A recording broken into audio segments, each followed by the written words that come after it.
The Supreme Court decisions last week are a reflection and an assertion of settler sovereignty. Here's why. Before I explain further though, hi, and welcome to my channel. I just love saying that. My name is Dr. Amaya, or Dana Aesthetics. I am a citizen of the Navajo Nation and my English pronouns are she and her. This video essay is an offering to explain and connect the Supreme Court cases about birthright citizenship, trans right, and indigeneity. I want you to know that I'm reading these Supreme Court opinions not as a trained or licensed lawyer, but as an Indigenous trans femme scholar. My interpretation is informed by research and scholarship that centers Indigenous ways of knowing, Indigenous ways of being, and my lived experience as a citizen of a Native nation.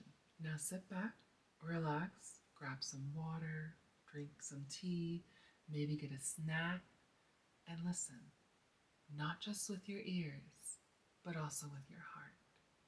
Settler colonialism is a structure, not an event, meaning that there is an historical and ongoing process dedicated to the removal, displacement, and elimination of Indigenous peoples and their presence. Eve Tuck and K.W. Yang have described settler colonialism as an act of homemaking that insists and maintains settler sovereignty. Basically, imagine that someone came to your home and they decided, hey, this is a pretty nice house. I want it. Can I have it? And you're probably thinking to yourself, no, what the fuck? And you ignore them and you just go on living your fucking life. But they didn't like your answer.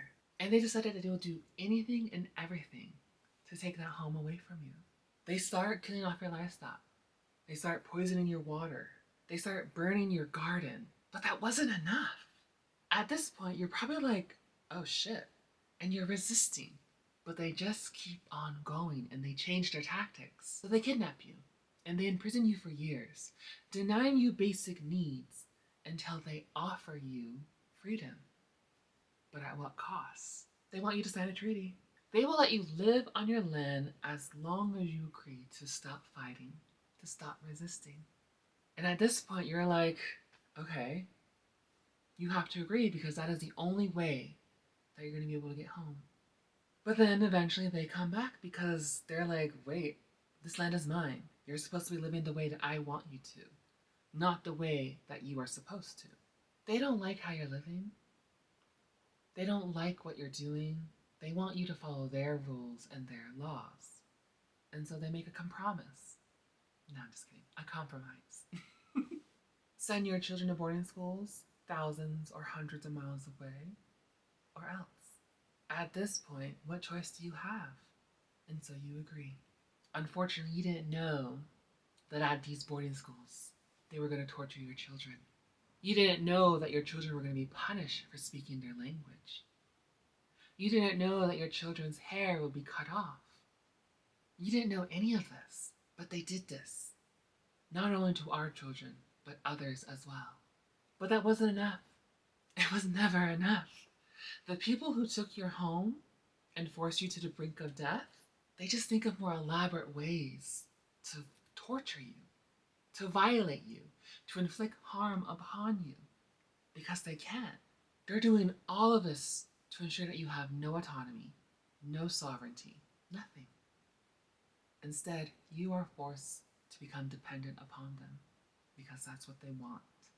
Please, take a deep breath. Inhale through your nose. Hold it. 3, 4, 5. Exhale. Settler colonialism is insidious and manifests in some of the most surprising to some, but always violent to everyone. In the context of these Supreme Court cases, though, settler colonialism is not just focused on the elimination of Indigenous peoples and their presence, but rather the construction of a nation, or in this case, a nation of immigrants. So I'm going to be honest, y'all. I did not read a certain someone's 90-page opinion. However, I did read the other 100 pages for this birthright citizenship case. Now remember, I'm not going to discuss the ruling. Instead, I want to discuss the content. Specifically, the use of settlers and the othering that we see with the use of Indians throughout all of the opinions. I am saying Indians intentionally because that is what the Supreme Court justices use throughout their opinion. Throughout this 194-page document about the Birthright Citizenship case, not a single one of the Supreme Court justices used the phrase Indigenous peoples or Native Americans, and that was intentional. Indigenous peoples, specifically those who are citizens of Native nations within what is now known as the United States, are referred to as Indians throughout the Supreme Court's opinions, rulings, cases, etc., because that is the legal reference that has always been used to refer to us since the founding of this nation. However, something to note, in the Declaration of Independence, we are referred to both as Indians, but also as merciless Indian savages. They added more, y'all. The word Indian remains consistent and constant throughout the legal framework of the United States, throughout the settlers' sovereignty. The reason we are mentioned throughout the Birthright Citizenship case is that our status is very unique and distinct within the American racial caste system. And the Supreme Court justice, by using the word Indian, we're recognizing that specific social-political status that we have always had within the United States. And like I said, that was intentional as they grapple with what it means to be an American citizen, but also who can be an American citizen. I will admit, what I did find interesting while reading the Supreme Court opinion is that the justices within the majority, actually not just the minority, but the majority and the dissenting, they pretty much gave us a historical analysis of racial identity development, but tying such development with American citizenship. So, for example, the Black community, the Chinese community, the white community, and the Romani community, all of them are mentioned throughout this rulings alongside Indians. And the reason why they're mentioned is because the Supreme Court justices are outlining that development of American citizenship throughout their rulings, throughout specifically American history. And so while doing so, they had to consistently mention that Indians were not considered American citizens at the time of these different cases. Because much of the crux of the argument, from my understanding, is that they were trying to grapple with, like, what does it mean to be born into the territories of America, but also what does it mean to have jurisdiction?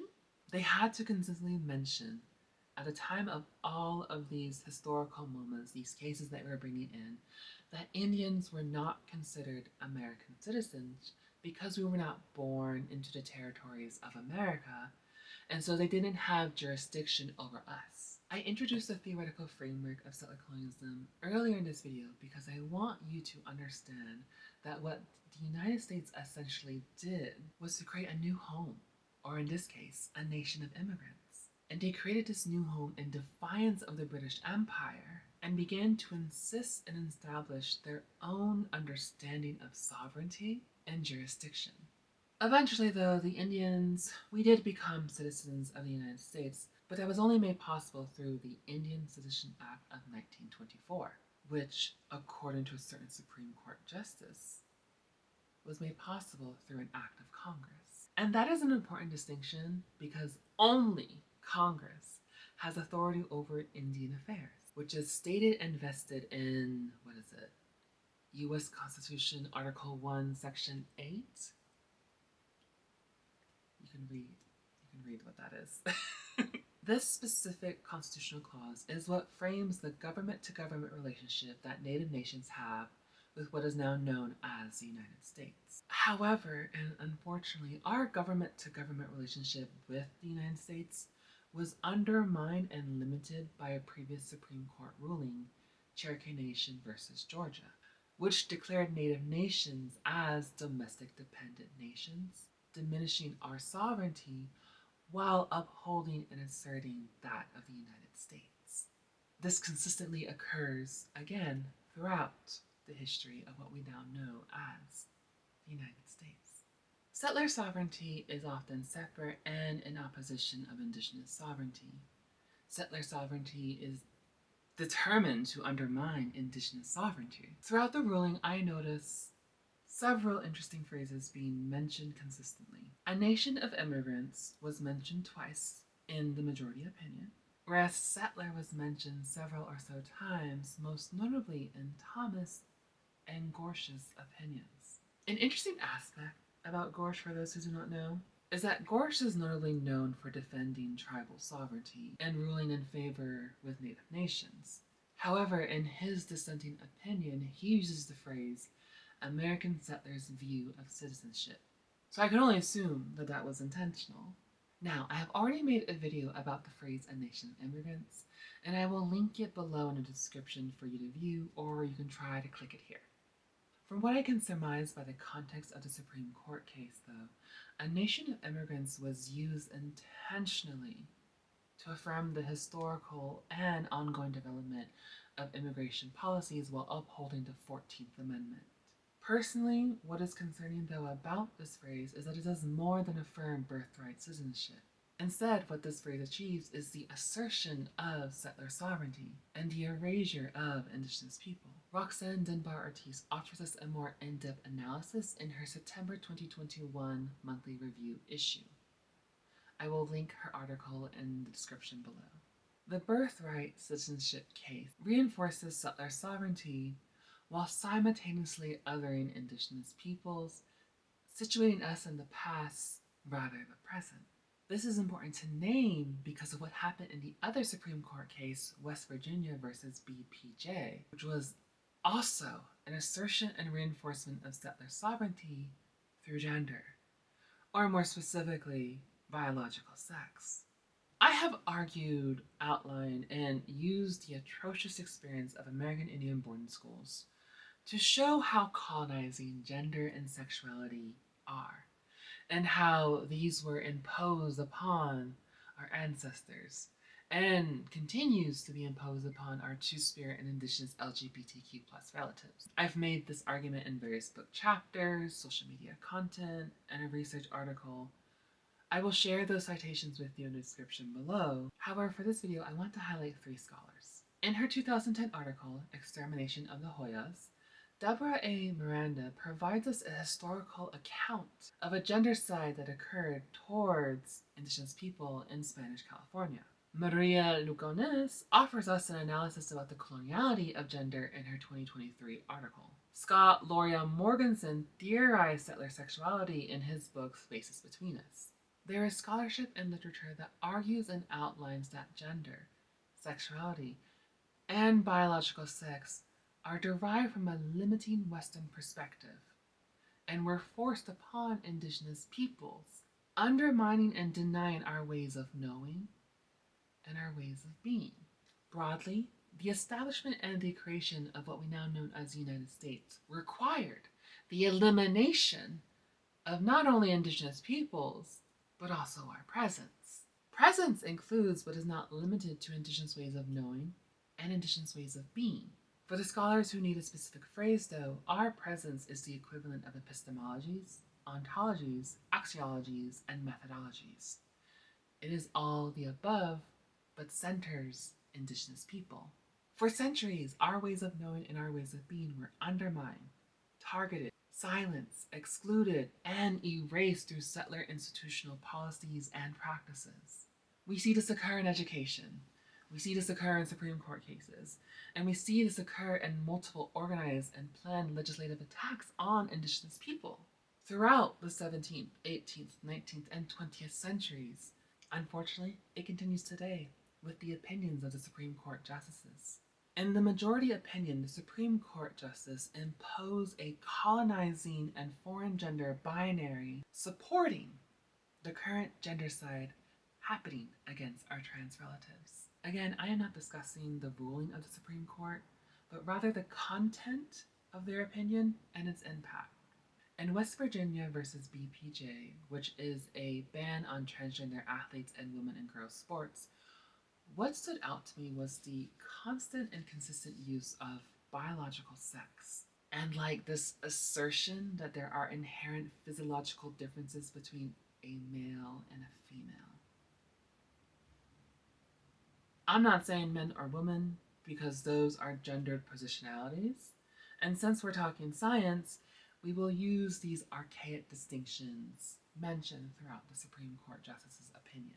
However, Anderson challenges this assumption that there are only two sexes, arguing that sex is a spectrum, not a binary. The assumption that biological sex is determined and immutable at birth was actually quite frightening to read in the Supreme Court's majority's opinion, particularly because by asserting that there are only two sexes, the opinion of the Supreme Court Justice ignores and erases the existence of our intersex relatives and asserts a settler conception of sex identity. Also, it's giving separate but equal, but we're not going to talk about that. Further, in the majority opinion, the Supreme Court Justice suggests that men are superior. Oh, I'm sorry. I meant West Virginia argued that biological males have inherent physical advantages in sports. And the Supreme Court justices, in their majority opinion, recognize that there are physical differences between biological males and biological females. Now listen, I have no interest in debating bioessentialism, not because I can't, but because this video essay would be probably another hour or so. And y'all, I love you. That's just a lot. Let's address that in another video. But what I will offer is that the gender binary and the sex binary are both foreign and colonizing ways of thinking. Not to mention nature and all of her empirical, beautiful existence does not even fuck with the gender or sex binary. There are so many species of fish, birds, and amphibians that literally change their biological sex for survival. Whereas for some, transitioning, going from male to female, is just naturally part of their lives. It's just part of their existence. I can already just feel that there are going to be comments and arguments that humans are different. And you know what? I'm going to entertain that argument, but with one question. Are we not part of nature? Are we not part of ecosystems? What makes us so unique that we must separate ourselves from being in connection and in community with the world and all of creation? Yeah, that was several questions, but I want you to think of them. The idea that humans are superior, though, is a foreign concept to me and actually to many other Indigenous communities around the world. The majority of Indigenous peoples understand that we are intimately part and connected to the world around us. We understand that we have to be in relation, in community, and in harmony with all of creation. To separate ourselves from the world is the gravest of sins. Sorry, Morgensen just amuses me so much. But returning to the Supreme Court ruling, there is this inherent assumption that sex is determined at birth and is immutable. The logic being used is affirming settler ideology around the sex binary. It ignores Indigenous worldviews and cosmologies and asserts an absolution that, to be completely honest, I have only seen come from colonizers or encounters with settlers. Because remember, settlers become the law. After reading and reflecting about the content of what was written in the majority opinion Supreme Court case, as well as other opinions, what I realize is that the way that the Supreme Court Justice writes indicates their way of thinking, their ideology. Unfortunately, their literal opinions are shaping and influencing public discourse, as well as the future of legislation. As I said before, the decisions and the rulings of the Supreme Court are a reflection and an assertion of settler sovereignty. The birthright citizenship undermines Indigenous sovereignty, and the ban on transgender athletes and women's and girls' sports asserts a colonizing sex binary. They may be separate cases, but both reveal to us so much more. They reveal to us about the existence and the continuation of settler colonialism through the judicial branch of the U.S. government. There is more that I can consider, invite, and discuss. However, I want us to redirect our intention to thinking and moving forward because this is not the end. We have some fucking work to do. In another video of mine posted the same day that the Supreme Court released their opinions, I declared to the world that we need more trans storytellers. The opinions and the decision of the Supreme Court justices affirm what I believe, and I want to explain why. In the majority opinion, Kavanaugh mentioned that the International Olympic Committee, the U.S. Olympic and Paralympic Committee, and the NCAA banned biological males from competing in women's and girls' sports. He used those policies to justify his argument and his ruling while ignoring that the current president and administration strong-armed those organizations into making that decision, which was mentioned by Sotomayor in her dissenting opinion. I highlight this because it seems that capitulating to the demands of the current president and his administration is the equivalent of an agreement.